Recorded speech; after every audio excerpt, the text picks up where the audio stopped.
வணக்கம். இன்பமே சூழ்க, எல்லோரும் வாழ்க என எல்லா வல்ல இறைவனை வேண்டி இன்றைய உங்கள் சிந்தனைக்கு வானொலி தினம் குறித்து ஒரு சில சிந்தனை வரிகள். 13/2/2012 ஆண்டை ஐக்கிய நாடுகளின் சபை யுனெஸ்கோ வானொலி தினமாக அறிவிக்கிறது. முதலாவது வானொலி தினத்தை இத்தாலியில் உள்ள பீசா பல்கலைக்கழகத்தில் கொண்டாடினார்கள். வானொலியை கண்டுபிடித்தவர் மார்க்கோனி. அதற்காக அவருக்கு நோபல் பரிசும் வழங்கப்பட்டது. வானொலி என்பது மிக சக்தி வாய்ந்த ஒரு ஊடகம். குறைந்த செலவில் அனைத்து உலக மக்களும் செவிமடுத்து பயன்பெறக்கூடிய மிக சக்தி வாய்ந்த ஒரு ஊடகம். வானொலி வாயிலாக தலைவர்களின் கருத்துக்கள், மக்களின் பிரச்சனைகள், வர்த்தகம், வேலைவாய்ப்பு, பொருளாதாரம், கல்வி, ஆன்மீகம், இன்னிசை, பழம்பாடல்கள், இப்படி பல்வேறு விதமான நிகழ்வுகளை நாம் கேட்டு மகிழ்கிறோம்.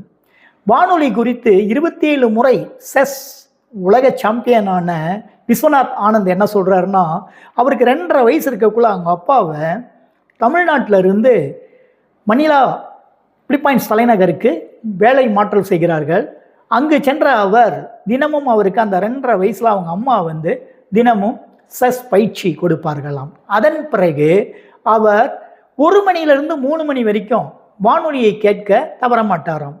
அந்த இள வயதிலேயே அப்போது அவர்கள் நடத்திய குறுக்கெழுத்து போட்டி, சுடக்கு போட்டி, பொது அறிவு போட்டி, புத்தக சம்பந்தமான கேள்வி பதில்கள், இப்படி பல அறிவார்ந்த போட்டிகளில் அவர் கலந்து கொண்டு மணிலா வானொலி நிலையத்தினரிடம் 1000க்கும் மேற்பட்ட புத்தகங்களை அவர் பரிசாக பெற்றிருக்கிறாராம். இப்போது அவர் தமிழகத்தின் கல்வி அமைச்சின் ஆலோசகராக பணியாற்றுகிறார்.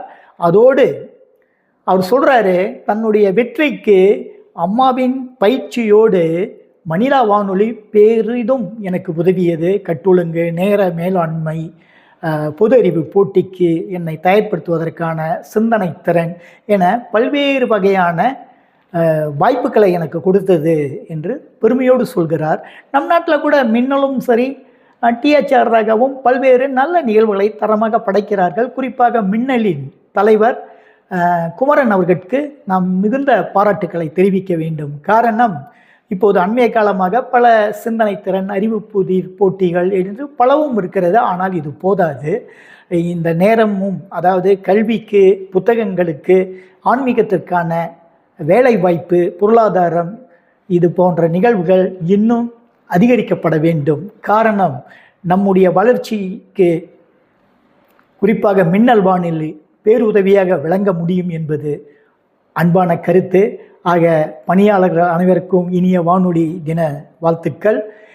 மேலும் உங்கள் சேவை தொடரட்டும். அன்புடன் சுபமைன் டைனமிக் மு கணேசன்.